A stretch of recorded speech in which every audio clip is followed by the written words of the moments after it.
Alors, bonjour à tous et à toutes, c'est Nicolas des Talents des Hauts-de-France. Donc aujourd'hui, on se retrouve pour une nouvelle émission. Donc aujourd'hui, on est du coup avec l'artiste Psycho Killa. Yes, I am. Bonjour. Bonjour à tous. Alors, justement, est-ce que tu peux nous expliquer un peu comment ça débute un peu pour toi et les origines Alors un moi, peu de ton pseudonyme? mon pseudonyme, déjà, mon pseudonyme date avant que je fasse de la musique, que je sois un artiste, même si j'en ai toujours été un dans le fond. Mais vraiment où je me lance dans une carrière, on m'a appelé comme ça, j'avais 13-14 ans. On m'a appelé Psycho tout court. Donc bon, quand je me suis lancé dans la musique, j'ai gardé Psycho. Je voulais garder que Psycho, mais à la SACEM, il y en avait 150 d'inscrits. Alors j'ai dû ajouter un truc et comme j'aime bien la chanson des Talking Heads, Psycho Killa, voilà. Psycho Killa. Voilà pour l'origine du blaze.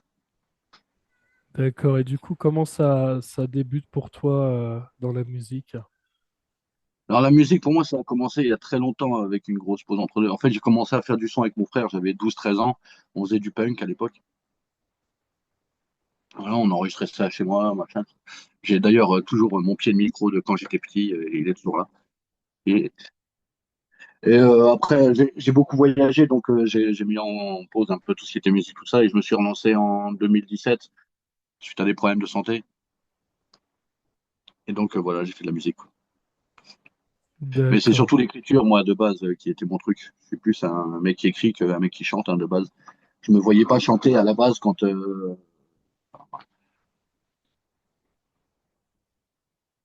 Et du coup, quelles sont tes principales influences musicales? Le punk, le reggae et le hip-hop, hein, enfin, ouais, punk, reggae, hip-hop, techno. Je suis un peu. J'ai évolué dans beaucoup d'univers, dans beaucoup de milieux musicaux différents. Je suis assez éclectique et polyvalent à ce niveau-là. J'écoute un peu beaucoup de styles de musique différents. Donc, voilà, mes influences, ça va être Jim Morrison, les Berus. Au niveau rap, ça va être des groupes comme Assassin, ALPHA aussi, qui fait de la West Coast française, qui est un peu moins connu, mais j'étais beaucoup dans ce monde-là pendant une grande période. Voilà. D'accord. À quoi ressemble justement une journée type en studio pour toi? En studio, ben, en fait, en général, j'arrive avec quand je prends le studio, c'est que je sais déjà ce que je vais faire. Hein, c'est très rare que j'y aille au pifomètre. Ben, ça commence en général, je vais souvent enregistrer chez le Doc Boulba. Donc on arrive chez lui, on boit un petit café, parce que pour petit café pour commencer la journée. Et après, ben, on enregistre, on mixe, tout ça, on boit quelques coups quand même. Voilà. Et c'est beaucoup de travail. En général, ça prend pour faire un morceau, ça nous prend ouais, toute l'après-midi, quoi. D'accord. Et quelles sont justement les idées que tu essayes de transmettre à travers la musique? C'est une douce lucidité, même si elle est cruelle parfois.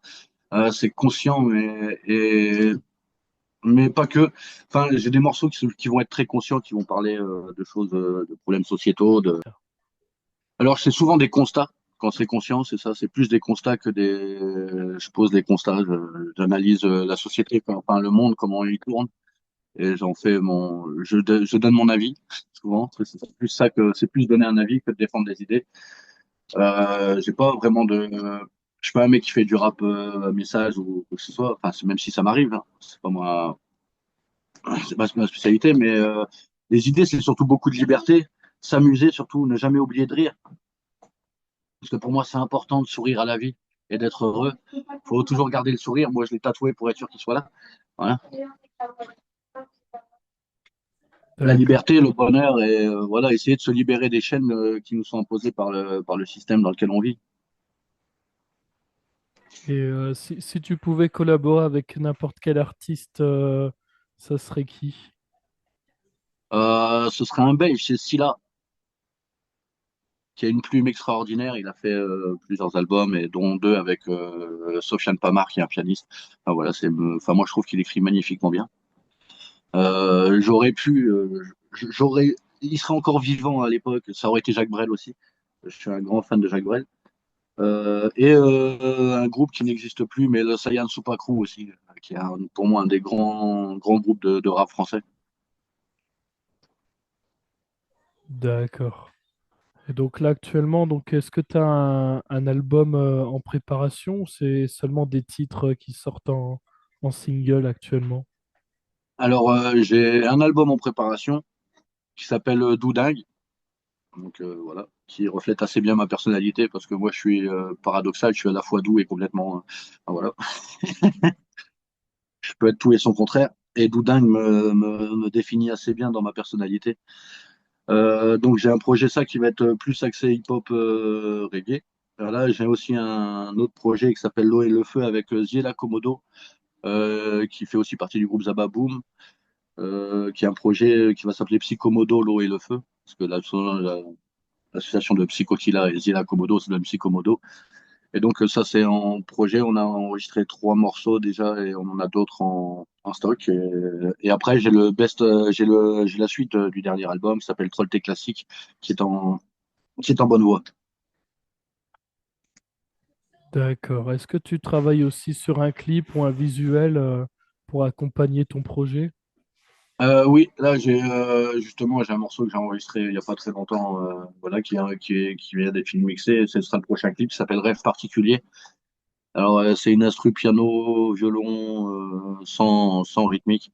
C'est un morceau, ouais, c'est un gros constat, très conscient, qui se D'accord. termine par avec ces quelques mots: je ne changerai pas le monde, l'homme restera une selle bête immonde. Oui, ma vision de l'humanité est très joyeuse. Et comment tu vis la scène justement en tant qu'artiste? Tu as des concerts de prévus là prochainement ou... Alors, le problème, c'est que je ne suis pas très doué pour les démarchages des salles de concert. Comme je suis un peu, je fais tout seul, hein. Et le côté communication est ma plus grosse faiblesse dans, dans, dans ce que je propose, parce que je suis pas un grand communicant déjà de base, rien qu'avec mes amis, ma famille, tout ça. Je suis pas quelqu'un qui communique beaucoup. Alors, communiquer aussi en tant qu'artiste, c'est compliqué pour moi. La communication réseau, tout ça, j'ai un peu du mal encore avec ces concepts. D'accord. Alors Donc voilà. je cherche des dates tout le temps, il n'y a pas de problème pour ça.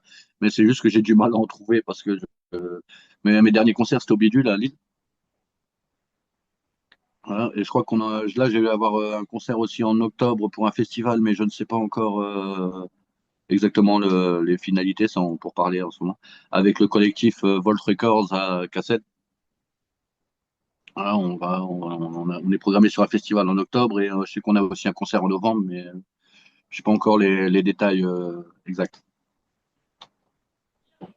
D'accord, très bien. Bah, en tout cas, voilà, je pense avoir fait le tour un peu bah, sur ton projet. Mhm. Euh, et puis voilà. Après, est-ce que tu as d'autres choses à rajouter que j'aurais oublié peut-être?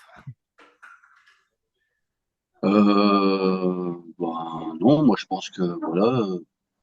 À part que j'ai 2 albums sur les plateformes, le Best of Troll et le À bord du SSU. Voilà, je pense qu'il n'y a que ça à rajouter.